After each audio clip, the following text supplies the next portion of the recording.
Hoy noche es la introducción a este libro y nos vamos a enfocar aquí en los primeros 3 versículos que verdaderamente contiene mucho. Cada vez que comenzamos un libro siempre hay mucha información.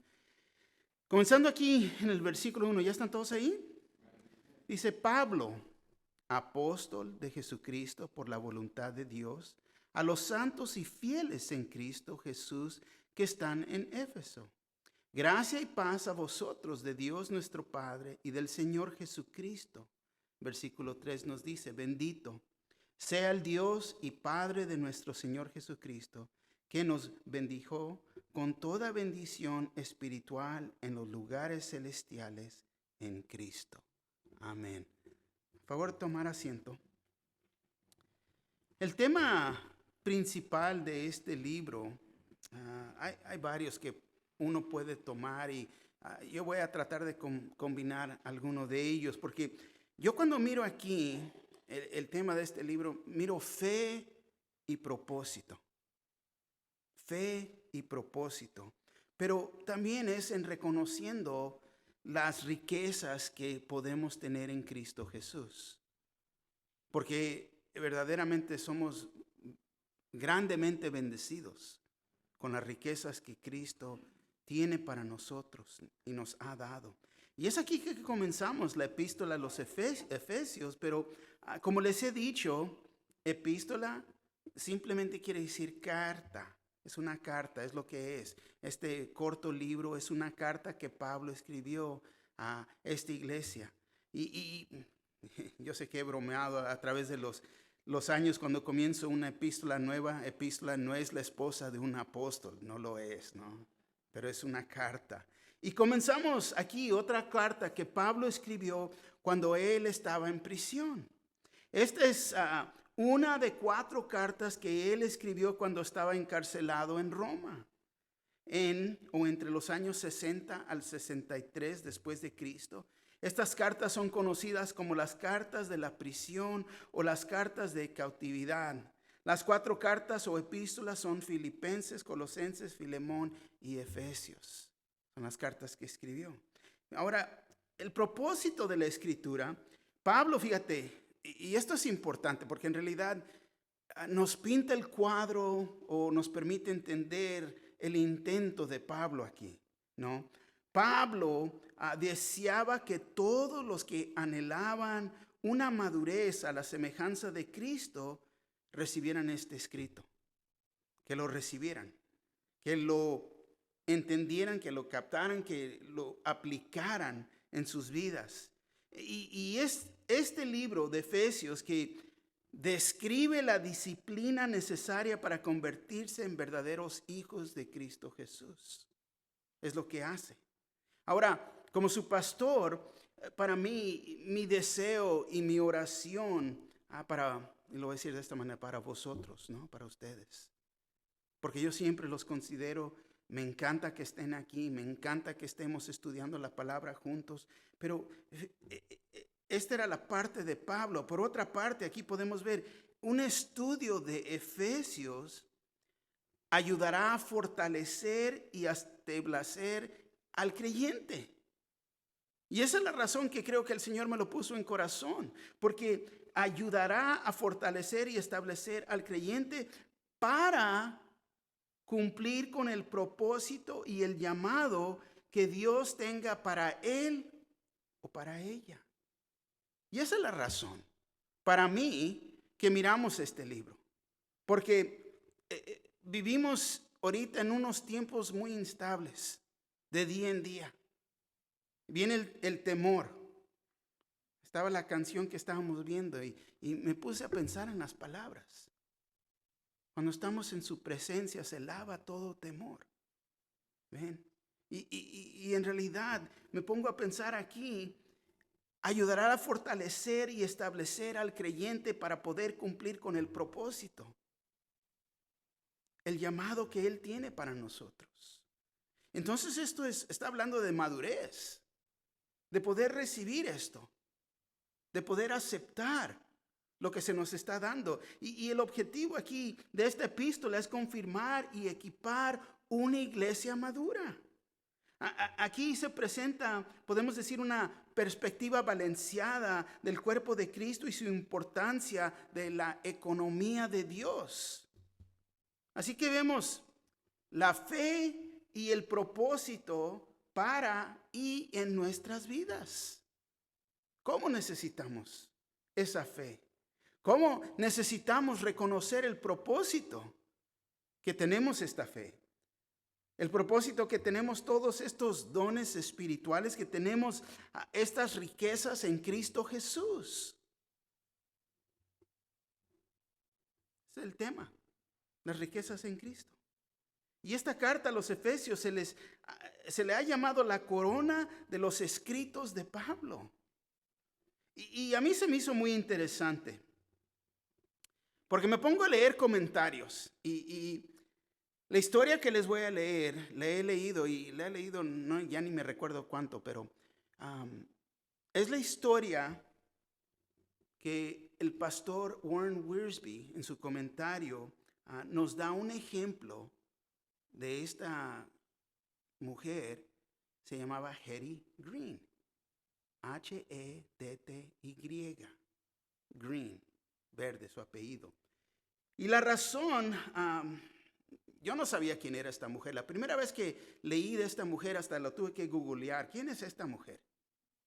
¿Por qué se está levantando aquí? Pero se me hizo muy interesante al ponerme a leer acerca de ella. Porque ella nació, fíjate, el 21 de noviembre de 1834 en el estado de Massachusetts. Y falleció el 3 de julio de 1916. Y increíble, tenía sobrenombre, la bruja de Wall Street. Era su sobrenombre. Hetty Green fue alguna vez la mujer más rica del mundo y al mismo tiempo tal vez la más tacaña, ¿no? Todo lo que tenía, sus posesiones. Se encuentra en el libro de Guinness de récords mundiales como la mujer más tacaña del mundo. Se le dio otro título, la avara más rica del mundo. Hetty aprendió, fíjate, de su padre cómo manejar los negocios. Cuando su padre falleció, le dejó una fortuna, heredó su fortuna a la edad de 30 años y ella invirtió su herencia y la herencia de su padre. Y es dicho que cuando ella murió, ella poseía $100 millones en aquellos tiempos. Verdaderamente muy rica. Y verdaderamente demasiado rica. Y ella se casó a los 33 años de edad con un millonario llamado Edward Green, pero lo hizo firmar un documento que él nunca le pudiera reclamar el dinero de ella antes de casarse. Su esposo quedó arruinado en sus negocios. Hetty lo divorció y creó a sus 2 hijos, podemos decir, en condiciones increíbles. Fíjate, tanta caña que ella, para no pagar impuestos sobre sus propiedades, ella con sus hijos vivía en una pequeña habitación de los peores hoteles de esos tiempos, aún siendo millonaria, ¿no? Nunca se compraba ropa nueva, usaba el mismo vestido siempre y se ahorraba dinero en no tener que comprar ropa. Y para ahorrarse aún el jabón, solo lavaba su vestido donde arrastraba en el suelo. Increíble. En ocasión, su hijo Ned sufrió una herida en una rodilla, lo llevó a una de las mejores clínicas, dando la apariencia de ser pobre, pero para la desgracia de Ned, el médico la reconoció y exigió que Hetty pagara la consulta. Hetty se negó a hacerlo y atendió a su hijo personalmente. 2 años después le tuvieron que cortar la pierna al muchacho. Ella escogía, fíjate, comérsele la avena fría o ponerle sobre el calentón, porque calentarla en la estufa costaba dinero. Todos los días comía un sándwich de jamón que llevaba uno de los muchos bolsillos en su vestido, ahorrándose su dinero.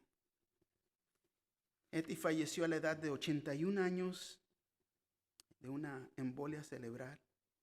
Y esto pasó cuando discutía sobre el precio de la leche descremada. Verdaderamente tacaña, ¿no? Ella era rica, verdaderamente rica, pero eligió vivir como si fuera pobre. ¿Excéntrica? Claro que sí. Quizás hasta loca, pero nadie lo pudo comprobar. Ahora, ¿por qué les conté esta historia?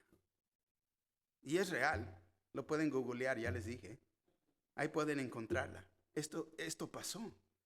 ¿Pero por qué? Y quiero que entiendan esto.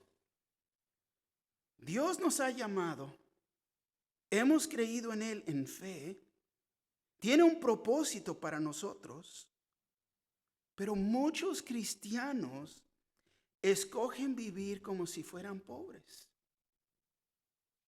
No entienden su fe y su propósito. Como creyentes tenemos a nuestra disposición riquezas ilimitadas. Y Pablo escribía esta carta a los creyentes que habían escogido vivir como si fueran pobres. Nuestra fe, como les dije, es con un propósito, pero todos tenemos que creer y madurar como creyentes.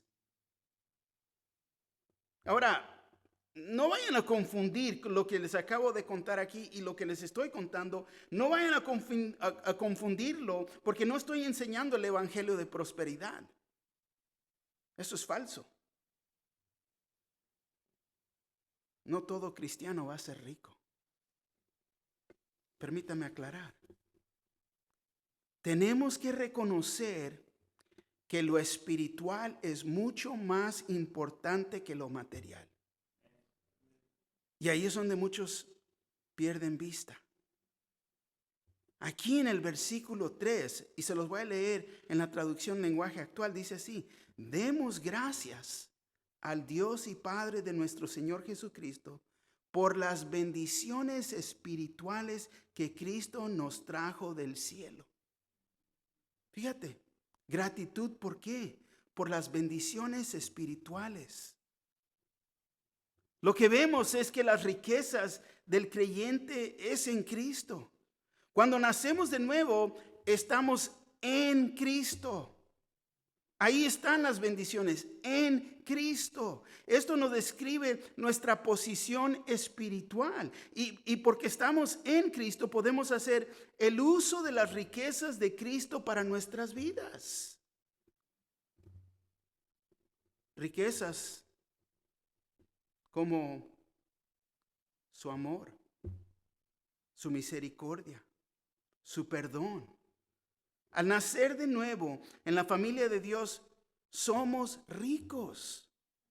Somos ricos. Somos ricos en recibir al Espíritu Santo. Y es a través de Cristo que tenemos parte de las riquezas de la gracia de Dios. Y todo esto es por fe. Por fe. Efesios 1:7 nos dice así: en quien tenemos redención por su sangre, el perdón de pecados según las riquezas de su gracia. Fíjate, las riquezas de qué? De su gracia, de su favor inmerecido.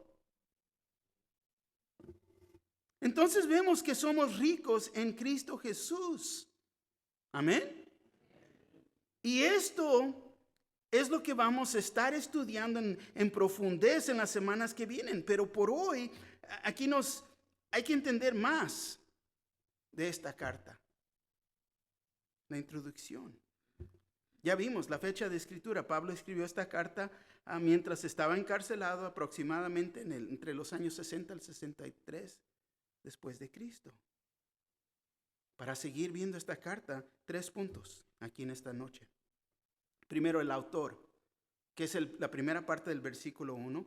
Los santos, versículo 1, la segunda parte del versículo 2. Y el tema, versículo 3. Comenzando con el primer punto, el autor. Fíjate, el versículo 1. Pablo, apóstol de Jesucristo, por la voluntad de Dios. El autor sin duda es Pablo. Pablo el apóstol que escribió esta epístola a los Efesios. Pablo, el autor de esta carta, tanto como el autor de la mayoría del Nuevo Testamento, Pablo era su nombre romano que significaba el pequeño. Pablo significaba ¿qué? El pequeño. Pablo nació judío, pero también era un ciudadano romano. Lo conocemos por primera vez por el nombre Saulo cuando estaban apedreando a Esteban. Hechos 7:58.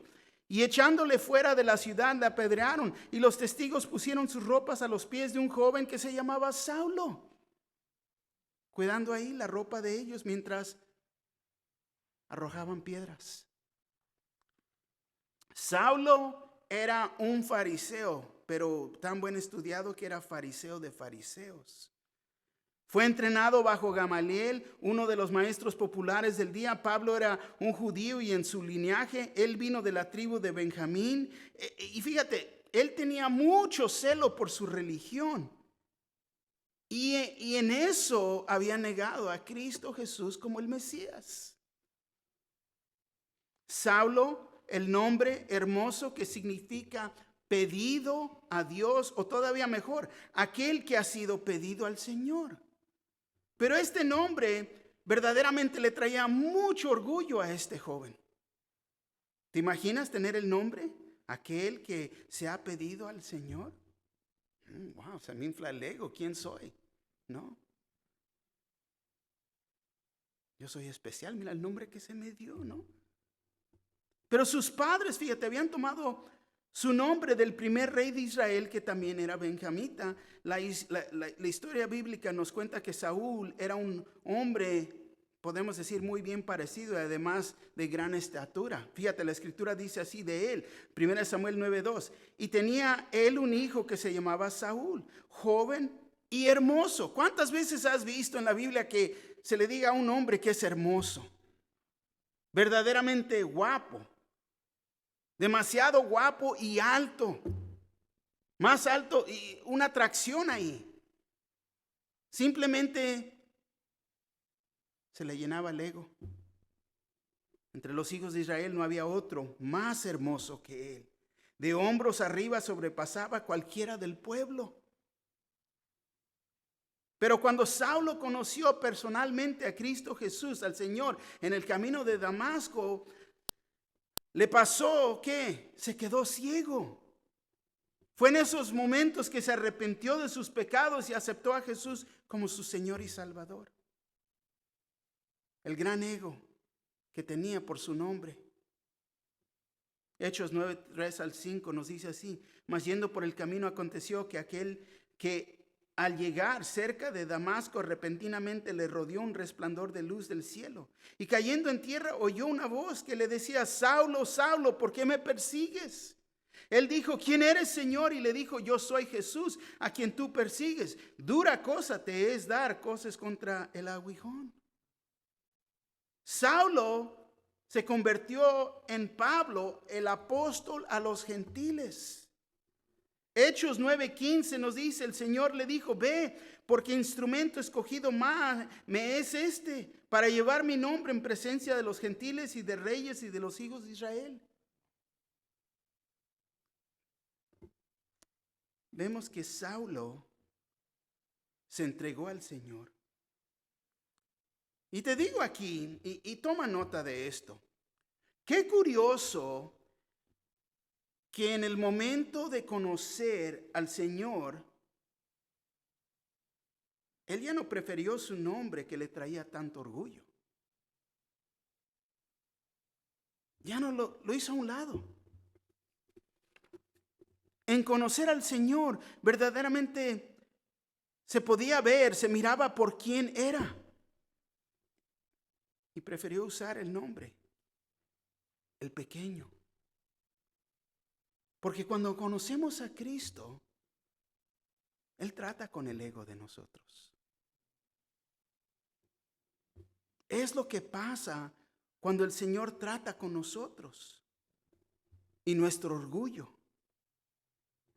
Y nos tiene que traer al punto que ya no estamos confiando en nosotros mismos, en nuestros talentos, en nuestras propias habilidades.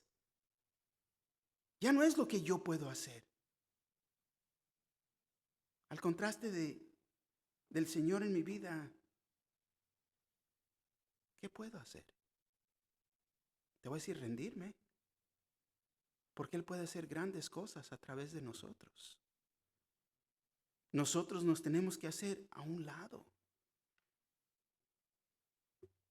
Y quizás es tiempo que nosotros dejemos nuestro linaje. Hay muchos que tienen ese ego, ese orgullo de su nombre, de su apellido, de mis raíces, que soy de. Y ahí puedes poner tu ranchito, tu pueblo, lo que quieras, el estado, tu país. Muchos tienen ese orgullo. ¿Qué es lo que nos trae tanto orgullo? Te voy a decir, es mejor ser un hombre o una mujer entregados al Señor. Es mucho más mejor. Y en hacernos así, te voy a decir, nos hacemos pequeños. Nos hacemos pequeños y cuando eso pasa, Él nos va a levantar. Él nos va a levantar. Y para que es en ese instante que Él nos puede usar en su reino. No sé, yo no sé tu situación. Te conozco, pero verdaderamente no conozco tus motivos de tu corazón. Pero Él sí. Y a lo mejor es tiempo de hacer eso a un lado. Apóstol. Apóstol es enviado con una comisión. Jesús tuvo muchos discípulos y de ellos seleccionó 12 apóstoles. Hoy en día los llamaríamos misioneros, pero Pablo, fíjate, era mucho más que un misionero. Él hablaba la mera palabra de Dios, tanto como la escribía. Otra manera de decirlo es un mensajero, embajador, uno enviado de Jesucristo por la voluntad de Dios.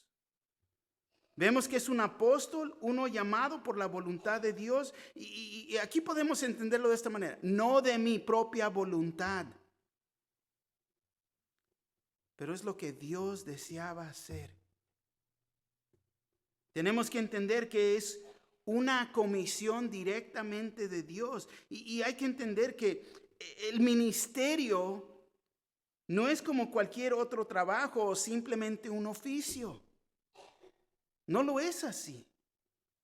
Ponte a pensar, ¿qué puedes decir un día? Oh, se me prendió el foco. No, light bulb, se me ocurrió. Como que de repente, ¿no? Ay, ya sé, esto es lo que voy a hacer. No funciona así. ¿Por qué? Porque aquí vimos la selección de Pablo. No fue elección humana, fue divina, fue la voluntad de Dios. Y así es el llamado del Señor al ministerio. Es algo que tenemos que nosotros, cada uno de nosotros tenemos que aprender. Aprender, preguntarnos. Cuando se presentan oportunidades en nuestras vidas, porque todo el tiempo hay oportunidades, ¿esto es algo que quiero hacer o es la voluntad de Dios? Todos tenemos que ser sinceros con nosotros mismos. Como les he contado, cuando alguien viene, se arrima con los deseos de querer casarse en la iglesia. Una de las primeras preguntas que les pregunto cuando están enfrente de mí, aún jóvenes o ya de más edad, les pregunto, ¿puedes servir a Dios mejor en este matrimonio afuera, a solas? Porque es lo que se trata, de servir al Señor. ¿Lo puedes servir mejor? ¿Soltero o casado? ¿Es su voluntad que te cases con esta persona? Se ponen a rascar la cabeza y se miran uno al otro, ¿no? No, pues no sé. Pastor, pero esa pregunta está difícil. Pero así es la vida y tanto el oficio. En el oficio que uno escoge, nos tenemos que preguntar, ¿este es el oficio, el trabajo, la carrera por la voluntad de Dios? ¿O es lo que yo quiero hacer? Porque te voy a decir, cuando Dios está en tus planes, vas a sobresalir. Todo va a caer en su propio lugar. Tenemos que estar seguros de lo que estamos haciendo, que es la voluntad de Dios para mi vida. Y es por fe y para un propósito. Porque te voy a decir, si Dios te dio ese trabajo, lo tenemos que tomar ese paso de fe, pero es con un propósito. Para que le puedas traer gloria y honra a Él. A lo mejor bien sabes en este día que quizás estás en desobediencia. Quizás estás corriendo de la voluntad de Dios. Pero hoy puedes componer esa situación, buscar su voluntad, entregarnos a su plan y alejarme del mío. Recuerda que Saulo perseguía a Jesús y se le presentó enfrente. ¿Por qué me persigues? Queriendo hacer su propia voluntad. Segundo punto, los santos aquí. Versículo 1, segunda parte, dice, los santos y fieles en Cristo Jesús que están en Éfeso. Y vemos que la carta fue escrita a los santos y fieles en Cristo Jesús que están en Éfeso. Ahora la palabra santo, santos, simplemente significa apartados o separados. Es lo que significa esa palabra. Apartados o separados para Dios. Hasta lo podemos decir de esta manera. Apartados o separados para el uso exclusivo de Dios. Ese es un santo. Y es la idea de la palabra santificar. Esto es para separar una cosa para el uso divino de Dios. Ahora, no que uno se hace santo, porque no está hablando del carácter de uno, pero para entender, es de nuestra posición en Cristo Jesús. Es como somos santos en Cristo Jesús, apartados o separados para Dios, el uso divino de Dios. Y yo sé que ha habido mucho abuso de esta palabra santo. Que muchos piensan que un santo es alguien que ya ha muerto y fue durante de su vida, no, que durante su vida alcanzaron llegar a un cierto nivel, a un grado espiritual y que han alcanzado ese título y ahora porque una organización, una religión los ha reconocido oficialmente por su santidad de su vida y después hasta aún hay ciertos requisitos, tanto como que tienen que hacer milagros en las vidas de las personas que les piden a través de oración, ya que están muertos. Okay. Para aclarar y entender, los santos en Cristo están vivos, no están muertos primero. ¿Ven? Un santo es toda persona que ha aceptado a Cristo Jesús como Señor y Salvador. Él o ella es un santo. Así que están correctos en decir San Mario. Correcto. O puedes decir San es mi primer nombre. Y luego nos podemos decir ¿quién? San Chepo, San Julio, San Luis, ¿no? Santa María, Santa Ofelia, Santa Lucía. Es lo que es donde estamos. Pero fíjate, esta carta fue escrita para los santos que están en Éfeso y también para nosotros. Y qué curioso que han convertido esta palabra santos que declara la posición de uno, pero en realidad ellos la han convertido, la han hecho un título. Y no lo es. No lo es. Vemos que dice para los santos y fieles en Cristo Jesús. Pero vivir esta palabra, vivir la palabra santos, es decir, que uno debe de vivir diferente. Es de vivir para el Señor. Y para vivir para el Señor uno tiene que ser fiel.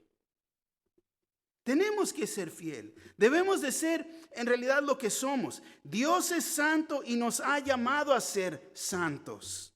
Santos solo podemos ser y decir lo que lo somos en Cristo Jesús. Es el creyente. Y esto es lo que Pablo sabía. Es lo que él sabía, que en ser un cristiano es entender que Jesús vive en mí. Y es en tener la sabiduría que es Jesús que nos permite vivir en su presencia. Soy salvo por gracia. Santos en Cristo Jesús nos da el entendimiento que Jesús está obrando en nuestras vidas. Esta es la razón que podemos ser fiel, porque Él está obrando en mi vida. Es en tener comunión con Él de día en día en Cristo Jesús. Quiere decir que Él obra todos los días en mi vida y esto es lo que nos hace fieles. ¿Por qué? Porque Él siempre está presente conmigo. Él mora en mí. Amén. Él vive en mí. Ponte a pensar en eso. Y estamos hablando de las riquezas. Fíjate, Él vive en mí. Es lo que nos puede hacer fiel. ¿Por qué? Porque Él vive en mí. Está obrando en mi vida todos los días. Le estoy permitiendo y dándole ese lugar.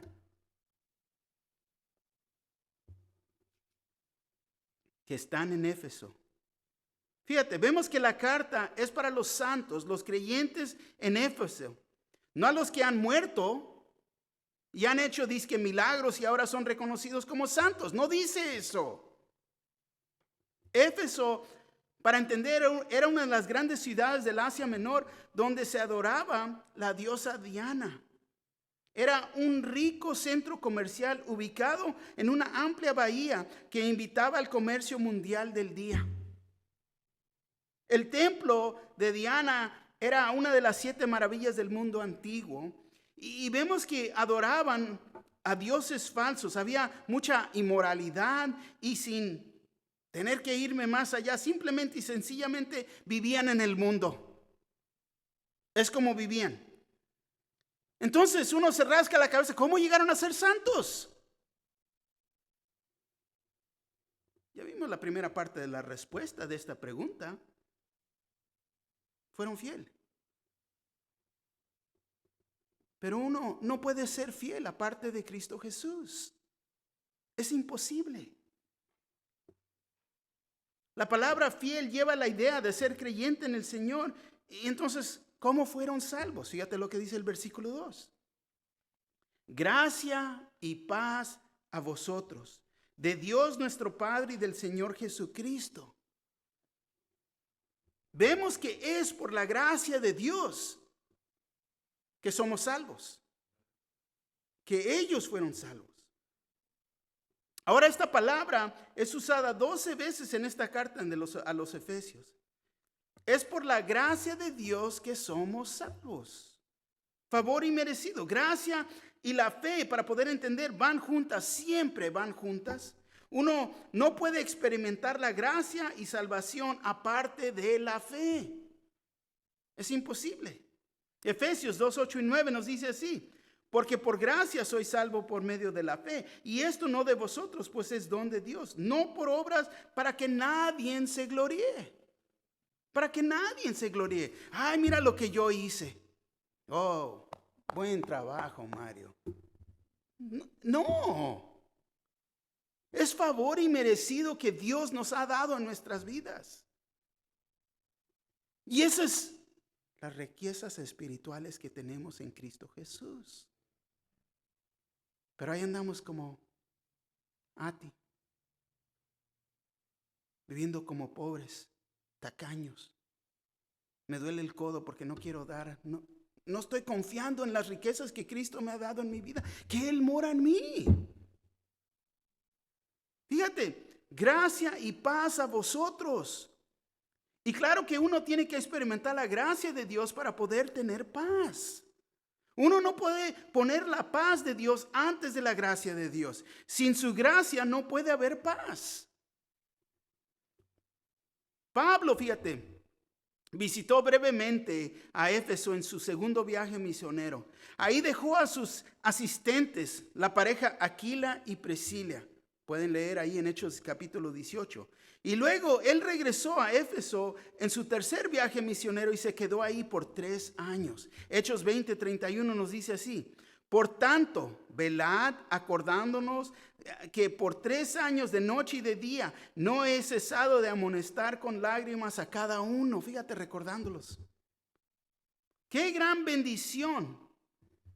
Qué gran bendición que la gente ahí en Éfeso vino a los caminos de Dios. Porque era un lugar pagano muy mundano. Verdaderamente salidos. Era muy ricos en la economía del mundo. Había mucha distracción. Pero Jesús los sigue salvando.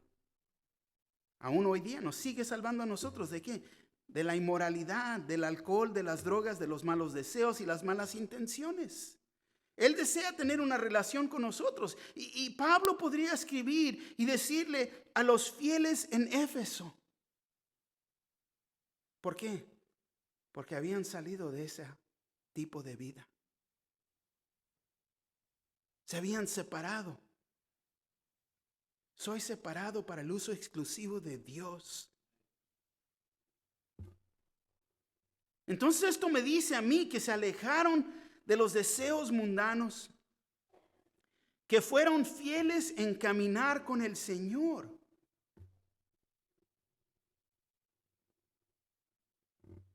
Si no conoces al Señor, ¿no te gustaría ser salvo hoy día? Porque Jesús quiere salvarte. Él desea tener una relación personal con cada uno de nosotros.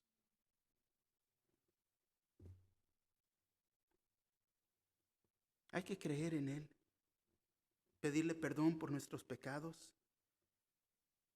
para que Él sea nuestro Señor y nuestro Salvador. Confiar en Él. Gracia y paz solo vienen de nuestro Señor y Padre, del Señor Jesucristo. Ahí es donde viene la gracia y la paz. Tercer punto, el tema, versículo 3. Bendito sea el Dios y Padre de nuestro Señor Jesucristo, que nos bendijo con toda bendición espiritual en los lugares celestiales en Cristo. Este es el verso clave para nuestro estudio, tanto para este libro. Bendito sea el Dios y Padre de nuestro Señor Jesucristo, que nos, ¿qué? ¿Cómo? Fíjate bien lo que este versículo dice. Que nos bendecir, no dice bendecir, ¿verdad? Bendijo. Y entonces bendijo está en el tiempo pasado.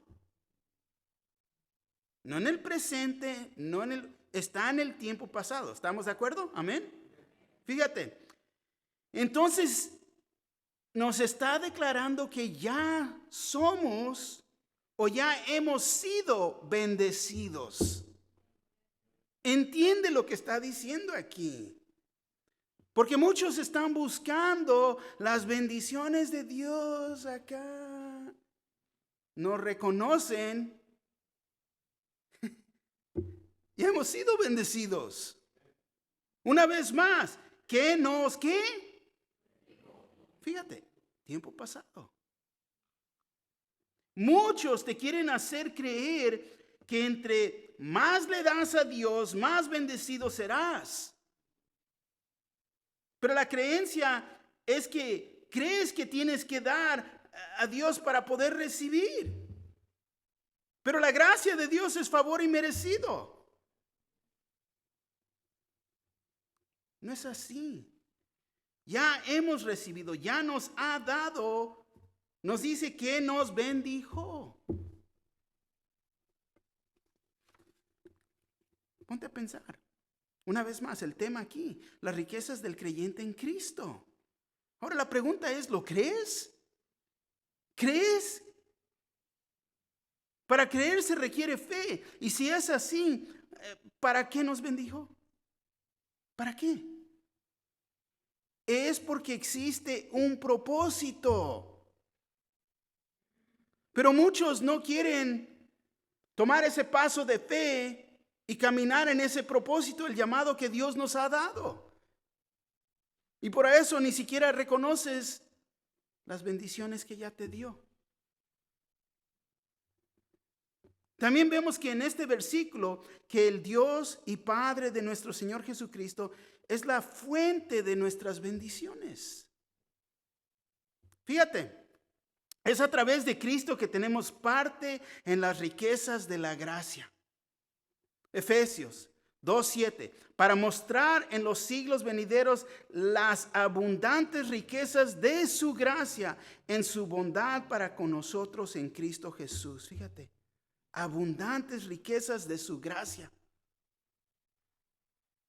¿Tienes que hacer algo para eso? No, porque Él escoge. Favor inmerecido. En la gloria de Dios, Efesios 3:16, para que os dé conforme a las riquezas de su gloria, el ser fortalecidos con poder en el hombre interior por su espíritu. Fíjate, fortalecidos de las riquezas de su gloria. En la misericordia de Dios, Efesios 2:4, pero Dios que es rico en misericordia por su gran amor con que nos amó. En las inescrutables riquezas de Cristo, Efesios 3:8 dice así, a mí que soy menos que el más pequeño que todos los santos, me fue dada esta gracia de anunciar entre los gentiles el evangelio de las inescrutables riquezas de Cristo. Soy el más pequeño. ¿Cómo merezco yo esto? Una vez más, qué curioso que Pablo se sigue identificando como el más pequeño, fíjate, el más pequeño de todos los santos. No me puedo medir porque yo soy menos.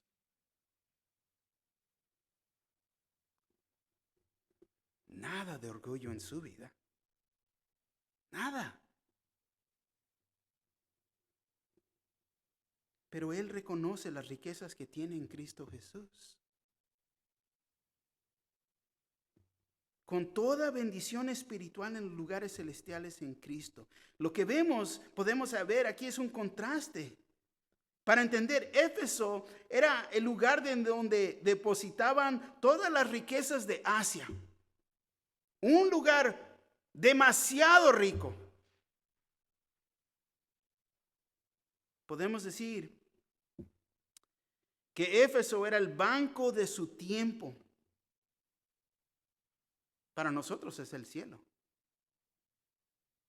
Quizás podemos entender en los lugares celestiales en Cristo mejor de esta manera. En lo celestial en Cristo. Ellos en Éfeso estaban interesados ¿en qué? En lo terrenal, en lo mundial, de lo del mundo. Pero no. El verdadero creyente es en la epístola de los Filipenses que vemos que nuestra ciudadanía es en el cielo. Somos ciudadanos del cielo. Y allí es donde está Jesús. Y allí es donde nosotros vamos a estar con Él. Y es ahí, aunque nuestro nombre está escrito en el registro del cielo. Ahí. Lucas 10:20 nos dice así, Pero no os regocijéis de que los espíritus os sujeten, sino regocijaos de que vuestros nombres están escritos en los cielos.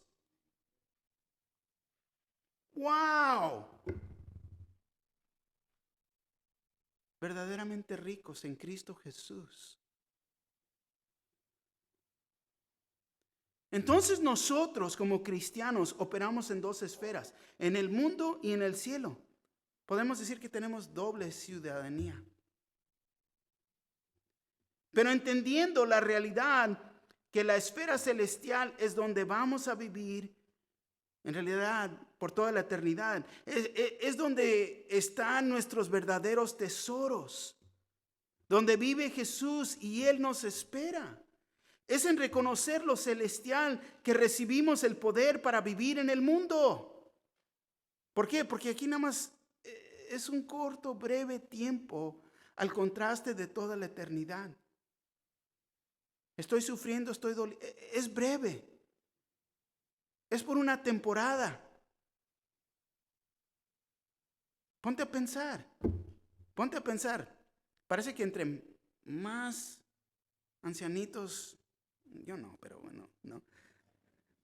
Nos hacemos, más nos ponemos a quejar. Ay, que me duele aquí, ay, que me duele acá. No hablas que no, pero a mí me duele más. Ay, que me duele aquí. No, está el verano. Ay, qué calor, ya no aguanto el calor, ya viene el invierno. Ay, está bien frío, está bien frío. Me digo, ¿qué? Pero pasan las temporadas. Pasan. Ponte 2 calcetines, ¿qué te puedo decir? Hasta los callos te va a ayudar, ¿no? Pero bueno.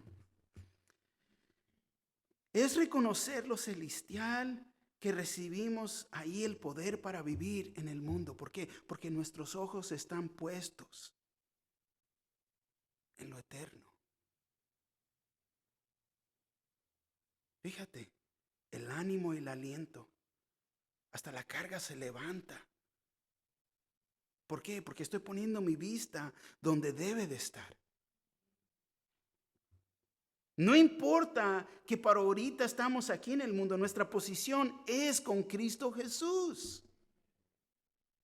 Sentados con Él en lo celestial. Y aquí es donde encontramos el poder y la dirección para vivir correctamente en este mundo. Actuamos y nos conducimos como ciudadanos del cielo, no porque queremos ser ciudadanos, pero porque ya lo somos.